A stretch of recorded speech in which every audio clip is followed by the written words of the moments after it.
निगाहे वली में वो तासीर देखी, निगाहे वली में वो तासीर देखी, बदलती हजारों की तकदीर देखी।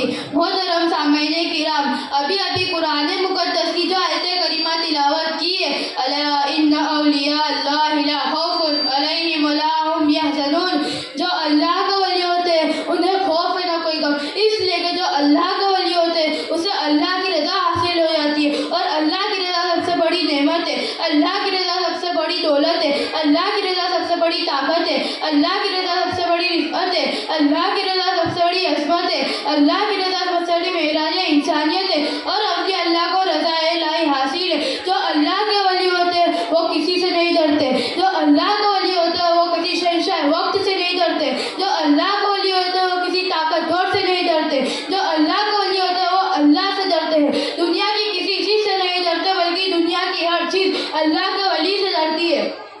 आइए मोहतरम हज़रात, वली की पहचान क्या होती है मैं आपको बताता हूँ। वली की पहचान ये है कि उनका चेहरा देखने से खुदा याद आए। वली की पहचान ये है कि उनकी ज़िंदगी का हर लम्हा सुन्नत मुस्तफ़ा पर गुजरे। वली की पहचान ये है कि किसी से दुश्मनी करे तो अल्लाह के लिए करे, और किसी से दोस्ती करे तो अल्लाह के लिए करे। वली की पहचान ये है कि नेमतें मिले तो शुक्र अदा करे, और नेमतें ना मिले तो शुक्र अदा करे। वली की पहचान ये है कि आइए मोहतरम हज़रात, वलियों के ताजदार की बारगाह में लेता चलूँ। हज़रत गौसे पाक के वालिद के तक़वे का आलम क्या बेमिसाल था।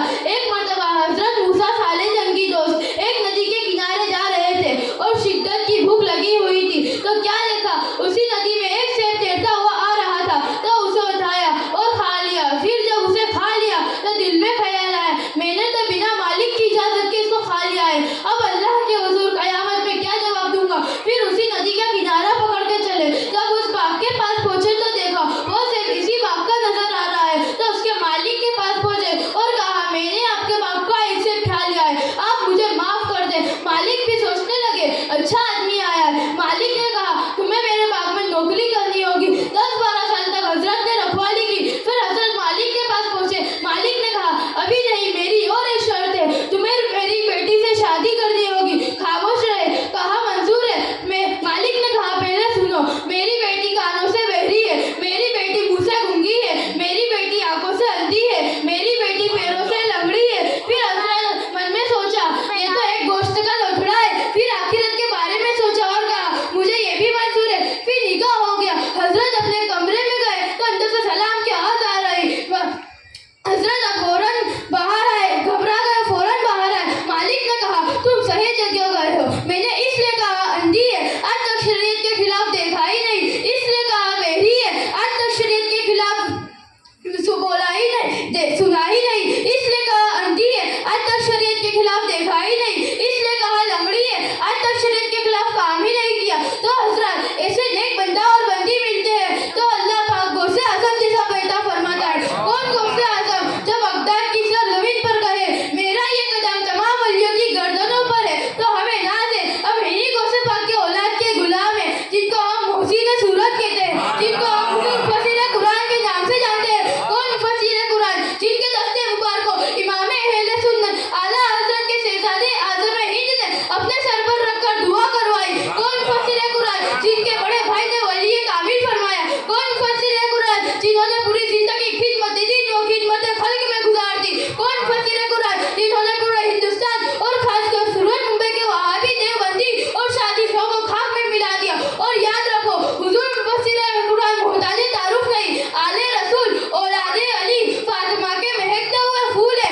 इसीलिए मेरे इमाम ने फरमाया, तेरी नस्ल पाक में है बच्चा बच्चा नूर का, तू है एने नूर, तेरा सब घराना नूर का। एक मरतबा दुरूद शरीफ का नजराना पेश करो, बड़ा अल्लाहुम्मा सल्ली अला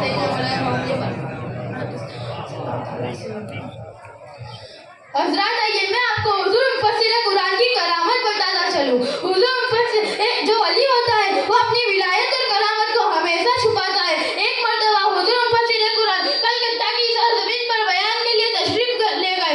हजरत की आदत मुबारक थी, आप असर की नमाज के बाद टहलने के लिए जाया करते थे।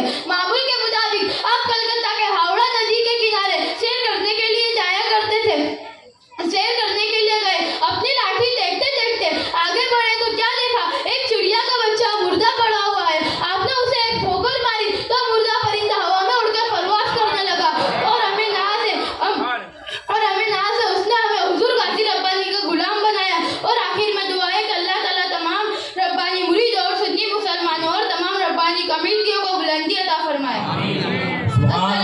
माशाअल्लाह। अस्सलामु अलैकुम वरहमतुल्लाहि वबरकातुहू। माशाअल्लाह, औलिया के मुतालिक बता रहे थे, हमें कुर्बान जाना चाहिए हमारी किस्मत पर कि हम ऐसे आशिक़े रसूल और औलाद अली के ग़ुलाम हैं। चाहने वालों का ईमान बने बैठे हैं, वो अपने आशिकों की पहचान